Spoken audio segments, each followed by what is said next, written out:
Welcome to Broken and Obsessed, and today we have something I'm very much obsessed with. This is something I've wanted for 30 years.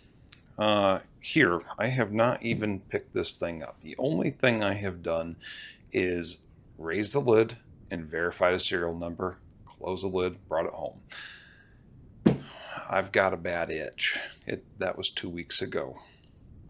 I haven't even picked this thing up. So you're going to get a real view of what this gun looks like coming out of the box and my first impressions of it, and we'll see how it goes. Hopefully everything in here is quite nice because, well, these things are expensive, but I've had my eye on this gun for quite some time, and here I have the World War II style Thompson. Like I said, I have not even picked this up yet. I know it's closed bolt versus open bolt, right? The originals were open bolt, which is great for full auto. I can't afford to shoot full auto, so I don't care to have it. That being said, I still want the option at some point.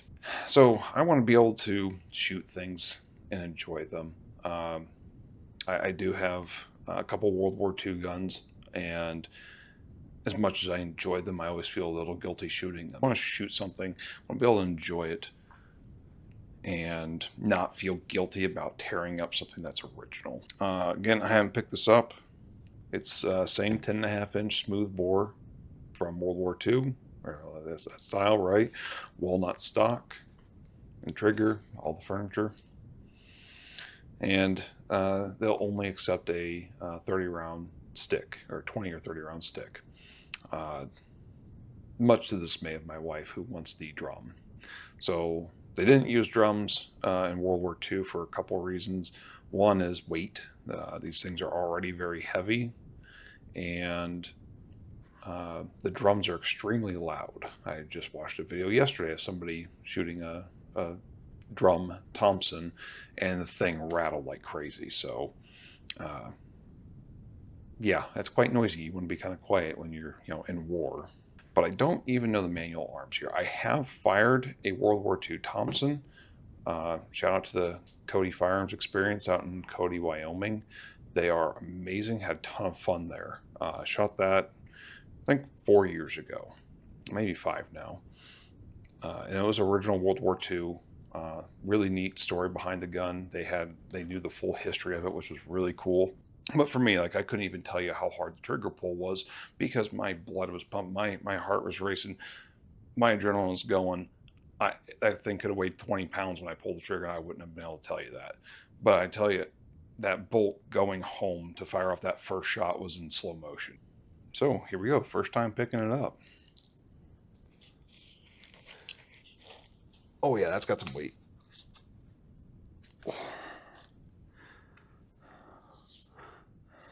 So hopefully you guys can see. Hopefully I got good lighting down here.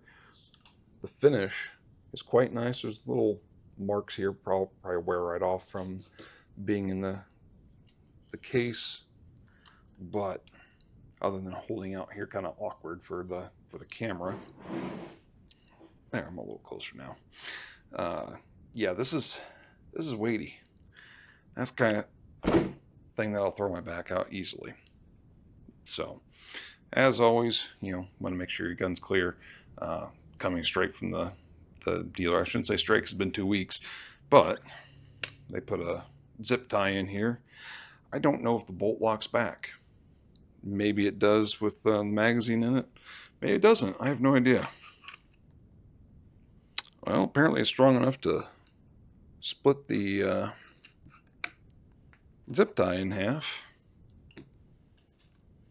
That being said, there's a piece of plastic in my chamber. So now I'm going to get that out. So, yeah, that definitely got some weight to it. And I will say it's better balanced than I would have thought. I definitely don't remember. But I mean, most of the weight is definitely in this arm. This is not really all that front heavy, but it is just far out and away. So, let's see how the bolt works.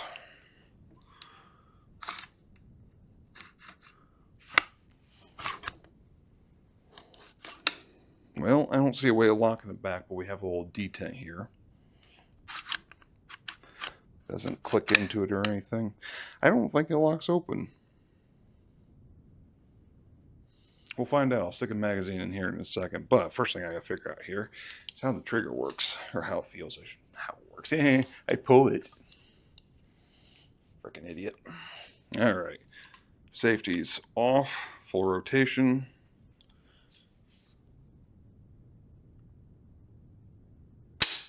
That's a pretty long trigger pull, but it's not difficult. Ooh, as long. That's all right. Let's see what happens when we stick a magazine in it. So, came with two 30-round sticks. Haven't picked them up yet, so actually, I'm gonna take a look at these real quick. So, yeah, nothing overly exciting, other than I'm bending over like an idiot. I'm gonna throw my back out, but it's a magazine. It's another magazine.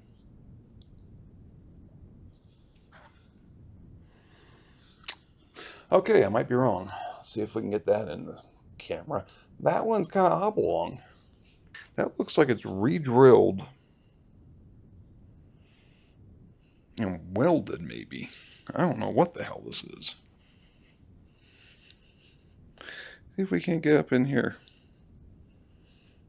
I don't know if we can see it very well with the light. Can you see that? I'm not all that sure what I'm seeing in there, other than I can say it looks like shit. That's very disappointing. Well, I think Car Arms will be getting an email on that one. That's just atrocious. I mean, these things are expensive, and I mean, I work in manufacturing, right? Rework is a common thing. Never ideal, of course, but that just looks like garbage. That should have never left the factory.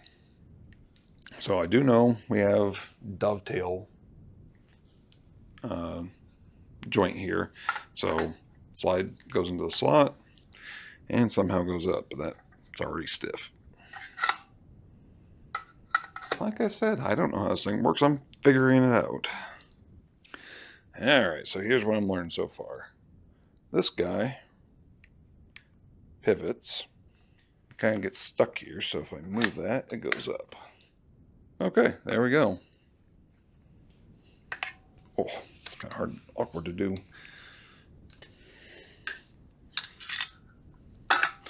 That's a really awkward angle. So, apparently, you have to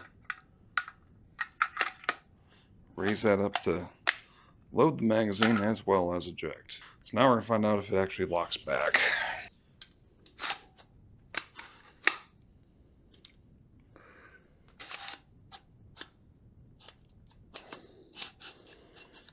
God, that is a stiff spring. I think it might, if I go back far enough. Okay, definitely does not. Last thing before I move on to the next part here, or continue this on, it is insanely dry. I don't think there's any lubrication on this thing anywhere. So that'll be another thing, is I'm going to learn how to take it down and get this lubed up before I take it to the range. All right, also within the box, every gun comes with one of these doohickeys. Does just as much good down there as it does in here. So we had some plastic spacers in here because the case is clearly set up for multiple guns. So it's got a spacer in here. The gun actually stops about here. So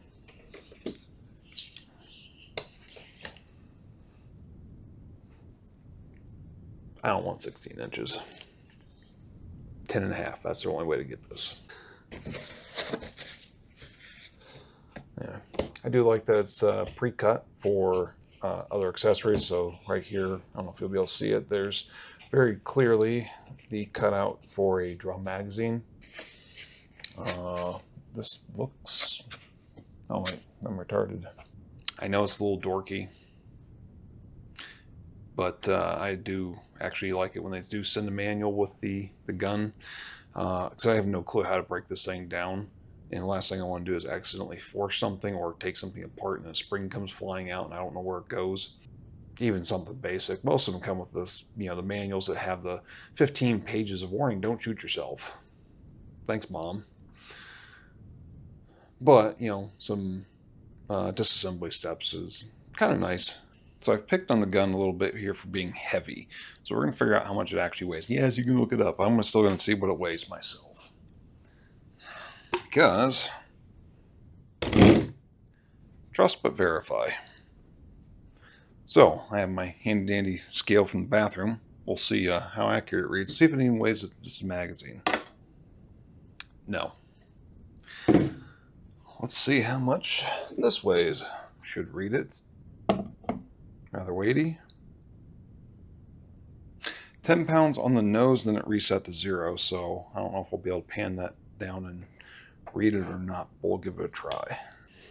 And for some comparison, we'll just grab any old World War II gun and see what it weighs.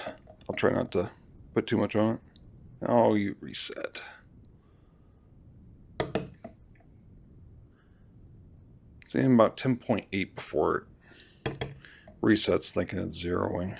It's 1 pound less than this, which when you're, rucking, when you're marching, weight matters. So 10 pounds, right? Or excuse me, 1 pound less than this. Yeah, 10 pounds, get it? What about the ammo? All right, so funny enough, I have some reloads here. Why don't we see how much a very light loadout would weigh? We would have our 10-pound gun, 100 rounds of ammunition, and that requires 3 magazines, a brand new one. Hopefully it's nicer than the bad one here. I don't see that walled out, so that's probably a good idea. All right. 6.5 pounds for ammo and 3 magazines. For comparison, I have 100 rounds of 30-06. 6 pounds, 6.3. So if you play video games, you might argue whether or not you want an 8-round clip or a 30-round magazine. But let's look at it this way. It weighs approximately the same. This is going to have a whole lot worse loadout in the sense that if you're going into battle with only 100 bullets, you're not going to have a good time. Probably. That's my assumption here. I wouldn't necessarily know. I know our typical loadout is about 3 times that. And the bullets weigh significantly more per. So, these are 150 grain and those are 230 grain. So they're going to add up a lot quicker. And I can just tell you it's way more dense. 30-06 obviously has a significantly longer effective range. And let's face it, subsonic bolts don't do a whole lot in ballistics gel and other stuff. And the supersonic and heavy bullets definitely do a lot.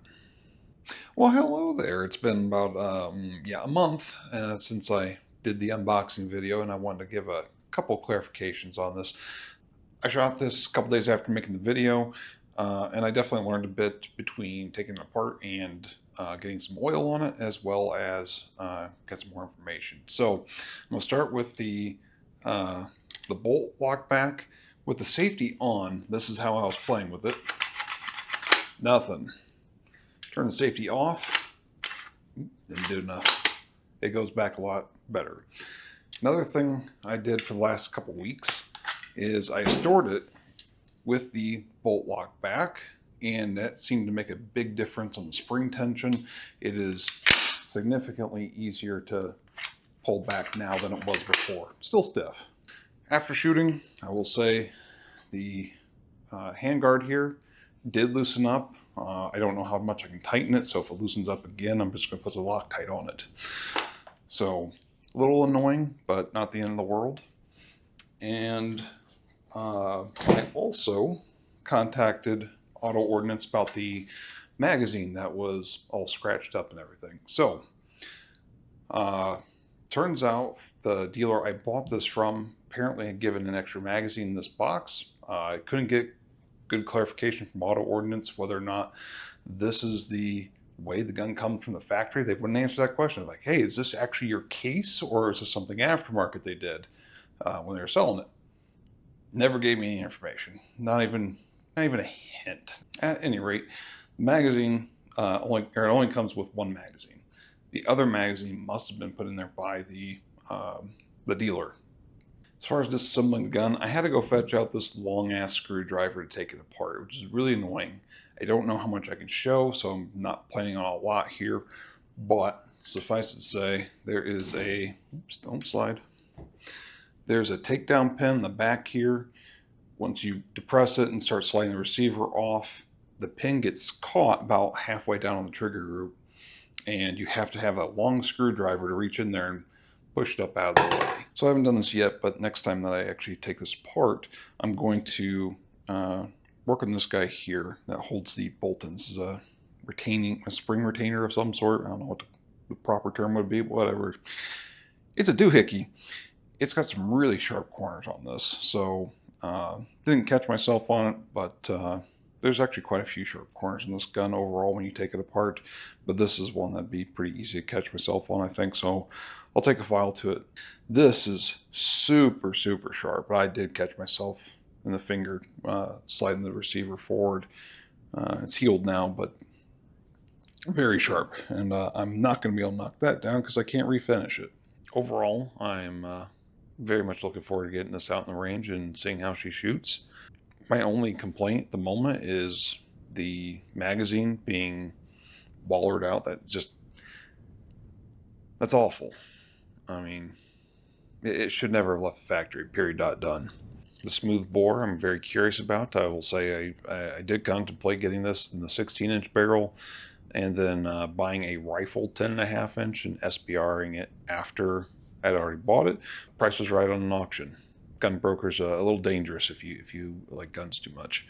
So appreciate you watching to the end, and I'll see you in the next one. 3 magazines and our 10-pound gun and a scale doesn't fucking work.